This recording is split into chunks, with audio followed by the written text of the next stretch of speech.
अमिताभ ठाकुर, उनको गिरफ्तार कर लिया गया है, इस पे क्या कहेंगे आप? देखिए, जो बताया जा रहा है कल गिरफ्तारी के समय कि कोई एक मुकदमा है कि हत्या के लिए जो उन्हें उकसाया गया है, तो अगर इसको कानूनी सेक्शन में अगर देखें तो आईपीसी की धारा 306 के तहत वो मामला होगा कोई। लेकिन जिस तरह से एक आईपीएस ऑफिसर जो रहा है, इतना सीनियर ऑफिसर, उसकी इस तरह से गिरफ्तारी हुई है, उसको घसीट के ले जाया गया, उसको चप्पल तक भी नहीं पहनने दिया गया। मैं समझता हूं इसमें कहीं ना कहीं जो सरकार की वो नीति है कि जो व्यक्ति सच बोले या सरकार पर सवाल खड़ा करे या सरकार की जो गलत नीतियां हैं उन पर सवाल खड़ा करे, उसके खिलाफ जो है झूठे मुकदमे बनाना और उसको जेल में डाल देना गिरफ्तार करके, ये उसी नीति के तहत है जो बीजेपी की और उत्तर प्रदेश में कहें कि भाजपा की जो नीति रही है, ये योगी आदित्यनाथ की जो नीति रही है, ये उसी का एक हिस्सा है। क्योंकि अगर आप देखेंगे तो कल की एक बड़ी अच्छी स्टेटमेंट देखी गई है, जो अगर हम देखें जस्टिस मदन बी लोकुर जो सुप्रीम कोर्ट के जज रहे हैं, रिटायर हो चुके हैं, उनकी एक बड़ी जबरदस्त कल मैंने एक वक्तव्य उनका देखा है कि जिस तरह से यूपी सरकार ये काम कर रही है और 119 जो फर्जी मुठभेड़ थी, जिस तरह से उन्होंने मतलब लोगों को उठा के मारा गया, वो ठोको नीति, तो इस तरह से जो है कानून नहीं चलता है। ये कानून की नीतियां नहीं है, ये कानून का राज नहीं है, लोकतंत्र नहीं है।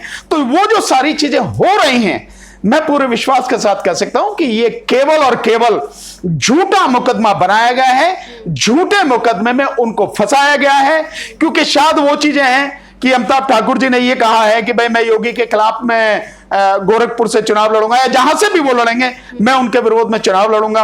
एक इसके पीछे ये नीति हो सकती है, लेकिन इससे भी कहीं ज्यादा जो मुझे लगता है, उन्होंने उस सरकार में रहते हुए, प्रशासन तंत्र में रहते हुए सरकार की नीतियों पर जो सवाल उठाए और सरकार उससे जो कटघरे में खड़ी हुई, उसी का नतीजा है उन पर झूठा मुकदमा बनाकर उन्हें गिरफ्तार कर जेल में डाला गया। पीड़िता ने तो बयान में अपने उनका नाम लिया है। ये नाम कैसे लिए जाते हैं, कैसे ये सारी प्लानिंग होती है, ये आप लोग शायद नहीं समझते। हम लोग फौजदारी के वकील, हम जानते हैं ये सारे, ये सब कैसे प्लान तरीके से किया जाता है, नाम लिवाया जाता है, ये सब सारी कहानियां हैं। और फिर मैं अगर ये बात मैं कहूंगा, अगर नाम लिया भी है, एक पल को मैं मान लेता हूं, ये इन्वेस्टिगेशन का मसला है। क्या ये आपने इन्वेस्टिगेशन की? क्या इन्वेस्टिगेशन करने के बाद में ऐसे सबूत सामने आए हैं कि उस व्यक्ति को गिरफ्तार किया जाना है?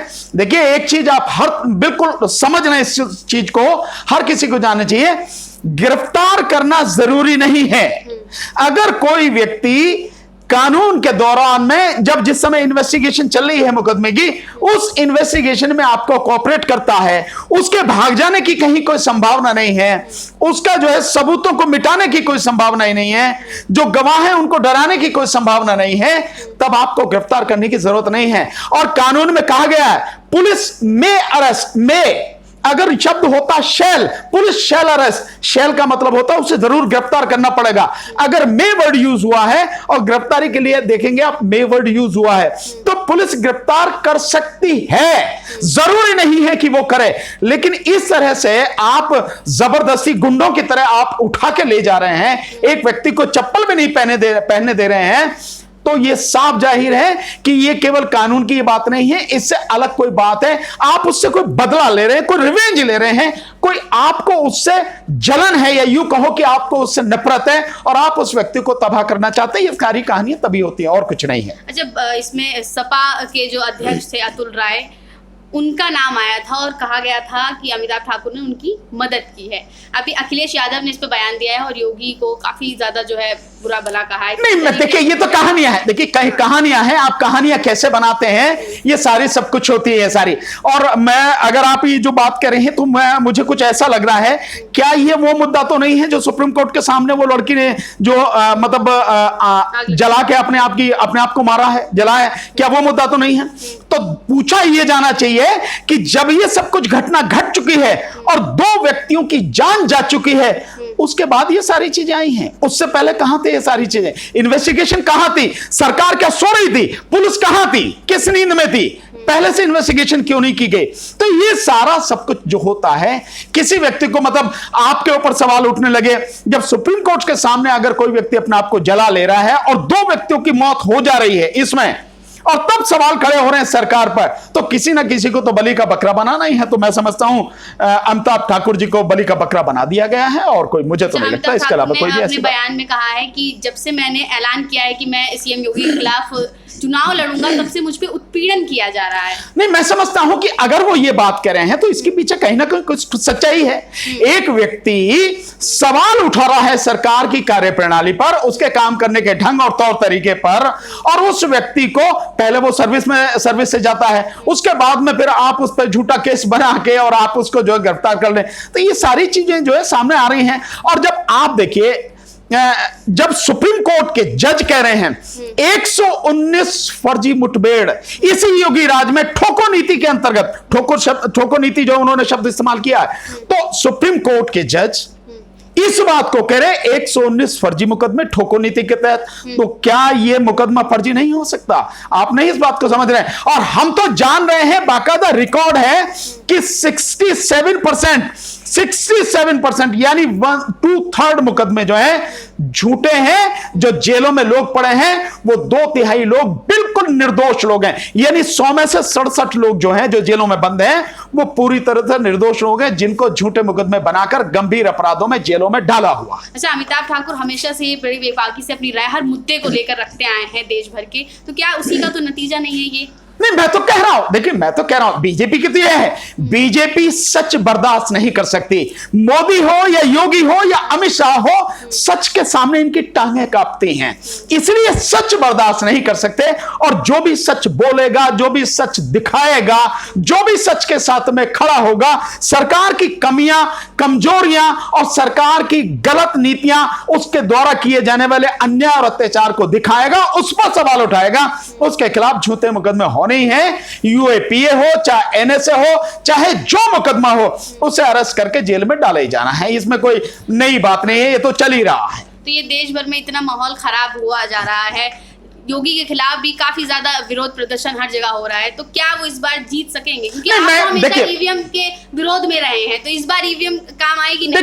देखिए ईवीएम का इस्तेमाल मुझे लगता है, क्योंकि उत्तर प्रदेश बहुत बड़ा और बहुत ही महत्वपूर्ण राज्य है, वहां से जैसे कहा जाता है कि उत्तर प्रदेश से दिल्ली की गद्दी तक के लिए रास्ता जाता है, तो आप उसकी महत्वपूर्ण, मतलब कितना महत्वपूर्ण, उसकी महत्ता को समझ सकते हैं। 80 लोकसभा सीटें हैं, 403 विधानसभा सीटें हैं, 31 राज्यसभा की सीटें हैं। आप उस प्रदेश की जो मतलब महत्ता को बहुत अच्छी तरह से जान सकते हैं। इस स्थिति में जो ये सारी चीजें हैं कि कौन जीत सकता, कौन नहीं जीत सकता, निश्चित रूप से ईवीएम का इस्तेमाल अगर करेंगे, उसमें गड़बड़ी करेंगे, तो बीजेपी ही जीतेगी। अगर ईवीएम इस्तेमाल नहीं होती है तो मैं दावे के साथ कहता हूं, बीजेपी क्या, पूरी मोदी सरकार, जहां जहां भी सरकार है, सारे मंत्री, प्रधानमंत्री अगर उत्तर प्रदेश में जाके बैठ जाए तो भी 50 सीटें नहीं जीत पाएंगे, जमानतें जब्त होंगी। ये स्थिति बीजेपी की है आज की तारीख में, मैं आपको बता रहा हूं। लेकिन वो इस्तेमाल कर रहे हैं और हम लोगों को जगाने की कोशिश कर रहे हैं कि ईवीएम का विरोध किए। इसीलिए हमने जो है हस्ताक्षर अभियान ईवीएम के विरोध में चला रखा है और लोगों से अपील कर रहे हैं कि इस हस्ताक्षर अभियान में आप अधिक से अधिक हमारा साथ दीजिए, ताकि करोड़ों की संख्या में हस्ताक्षर अगर हमारे पास आए तो हम माननीय सर्वोच्च न्यायालय को, सुप्रीम कोर्ट को कह सकते हैं, इतने करोड़ों लोग नहीं चाहते ईवीएम हो, तो आप क्यों इस्तेमाल कर रहे हैं? और कैसे भाग लेंगे? नहीं, देखिए इस प्रक्रिया में भाग लेने का बहुत तरीका है। हमने ईवीएम का फॉर्मेट बनाया है हस्ताक्षर अभियान के लिए, और उसमें केवल इतनी सी इंफॉर्मेशन देनी है कि व्यक्ति का नाम, और उसमें जो है व्यक्ति का फोन नंबर, और साथ में जिस लोकसभा क्षेत्र से है और उसके अलावा जिस राज्य से है, और इसके बाद उसको सिग्नेचर करने या उसको थंब इंप्रेशन अपना देना। केवल इतनी इंफॉर्मेशन, इसके अलावा कोई इंफॉर्मेशन नहीं है। ये इंफॉर्मेशन हम लोगों से कह रहे हैं और हम व्हाट्सएप के माध्यम से हम लोगों तक ये फॉर्मेट पहुंचा रहे हैं। मेरे जो फेसबुक मेरा अकाउंट है उस पर भी पड़ा हुआ है, यहां तक कि मैंने अपने जो मेरा वो ट्विटर अकाउंट है, ट्विटर हैंडल है, मैंने उस पर भी फॉर्मेट डाल रखा है, भानु प्रताप सिंह के नाम से आपको मिल जाएगा, है ना। जो मेरा ट्विटर हैंडल है @ भानु प्रताप, भानु पी सिंह RJSP, इस पे मिल जाएगा। दूसरा जो आप मेरा देखेंगे कि वो जो मेरा उसका है फेसबुक अकाउंट है भानु प्रताप सिंह के नाम से है, उस पर मिल जाएगा आपको, तो वहां ये फॉर्म मिल जाएगा, इसमें सहयोग दे सकते हैं। मैं जा सकता है, ईवीएम को रोका जा सकता है, 100% रोका जा सकता है। और मैं इसलिए कह रहा हूं कि आज की तारीख में सुप्रीम कोर्ट से हल्की सी एक उम्मीद नजर आ रही है, क्योंकि जिस तरह से चीफ जस्टिस रमन्ना साहब कमेंट कर रहे हैं, लगातार वो उन सारी चीजों को वॉच कर रहे हैं, और ऐसी ऐसी टिप्पणी, सीट पर रहते हुए ऐसी टिप्पणी आज तक मैंने नहीं देखा कि किसी जज ने कही हो या चीफ जस्टिस ने कही हो, जो कह रहे हैं कि पुलिस सरकार के हाथ में काम करती है, सरकार के खिलौनों की तरह काम करती है, उनके लिए सारे काम करती है, और झूठे लोगों को, मतलब निर्दोष लोगों को झूठे मुकदमे में फंसाती है, और जो अपराधी हैं उनको छोड़ देती है। तो ये जो आप बात कर रहे हैं ना कि ये झूठे मुकदमे जो है बनाए जाएंगे, और ईवीएम का अगर इस्तेमाल होगा निश्चित रूप से, और ईवीएम का इस्तेमाल करके ही वो जीत पाएंगे, अन्यथा नहीं जीत पाएंगे। आपके अभियान से क्या लगता है अब तक कहां नहीं, देखिए हमारे अभियान से बहुत लोगों का बड़ा अच्छा सहयोग मिल रहा है। हालांकि मैं ये मानता हूं कि इससे ज्यादा और तेज उसको करना पड़ेगा, हम भी उसको करेंगे, तो उसको हटाने के लिए हम लगातार प्रयास कर रहे हैं, और मैं ये मानता हूं कि हमें एक दिन सफलता जरूर मिलेगी, लोग जिस तरह से साथ दे रहे हैं। पर मैं इसके आगे जो आपने जो सवाल उठाया कि क्या योगी इस बात से घबरा गए, निश्चित रूप से योगी इस बात से घबरा गए, और योगी तो इस बात से क्या, योगी और मोदी और अमित शाह ये तो हर सच से, जैसे मैंने बताया, घबराते हैं। अगर आप देखेंगे, देखिए ये ईवीएम का ये फॉर्म है, ये फॉर्म आपको देख रहे हैं, ये पता लग जाएगा आपको ये फॉर्म है, और इसके अलावा ये तो फ्रंट पेज है, इसके अलावा ये देखें, ये इसका पीछे का पेज है। इस पीछे के पेज में अगर आप नीचे की तरफ देखेंगे, व्हाट्सएप नंबर दिए हुए हैं, 2 व्हाट्सएप नंबर है, इनमें से किसी भी एक व्हाट्सएप नंबर पर यह फॉर्म भर के 25 लोगों के साइन कराने हैं, उनका नाम, फोन नंबर, लोकसभा और राज्य, और सिग्नेचर करके, ये 25 लोगों के, और इस व्हाट्सएप नंबर पर इसके फोटो खींच के भेज देना है। इतना ही करना है, मतलब किसी को कहीं आने जाने की जरूरत नहीं है। इस व्हाट्सएप नंबर पर ये देखेंगे जो नीचे लिखा हुआ है आपको 981113, ये जो नंबर है आपका, इस नंबर पर आप भेज देंगे, जो भी इसको जो है बाकायदा कहीं आने जाने की जरूरत नहीं। तो हम इस तरह से लगातार हम काम कर रहे हैं। दूसरी बात यह है कि निश्चित रूप से डर होगा, कहीं हार ना जाए।